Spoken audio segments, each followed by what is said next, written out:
शीर्षक: राजा हिंदुस्तानी की दौलत कहाँ छुपी थी। कई 100 साल पहले हिंदुस्तान में एक ऐसा राजा हुआ जिसे लोग राजा हिंदुस्तानी कहते थे।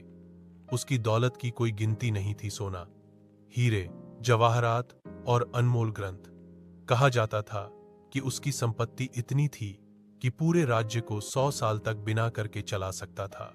लेकिन एक दिन राजा अचानक गायब हो गया और उसके साथ गायब हो गई उसकी सारी दौलत। सदियों तक लोग पूछते रहे, राजा हिंदुस्तानी की दौलत आखिर छुपी कहाँ है।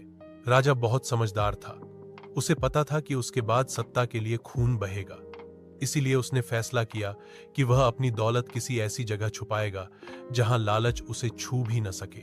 राजा ने अपने सबसे भरोसेमंद मंत्री को बुलाया और कहा, मेरी दौलत वहां रखी जाएगी जहां इंसान सबसे कम देखता है। मंत्री हैरान रह गया। महाराज, ऐसी जगह कहां है? राजा मुस्कुराया, लेकिन कुछ नहीं बोला।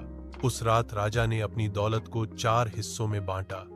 पहला हिस्सा सोना और चांदी, दूसरा हीरे और जवाहरात, तीसरा राज्य के गुप्त दस्तावेज और चौथा उसका सबसे बड़ा रहस्य। लोग मानते रहे कि उसने दौलत किसी गुफा, किले या नदी में छुपाई होगी। कई लोगों ने जंगल खोदे, पहाड़ तोड़े, लेकिन कुछ नहीं मिला।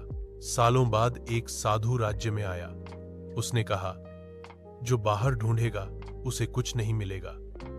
राजा की दौलत भीतर छुपी है। लोगों ने उसे पागल समझा, लेकिन एक दिन राजा की पुरानी हवेली की मरम्मत के दौरान एक गुप्त कमरा मिला। उसमें न सोना था न हीरे, बस एक पत्थर की दीवार, और उस पर लिखा था, जो मुझे समझ गया वही सबसे अमीर है। दीवार के पीछे एक छोटा सा संदूक मिला। सबकी धड़कनें तेज हो गईं। संदूक खोला गया। अंदर सोना नहीं था, अंदर एक पुरानी डायरी थी।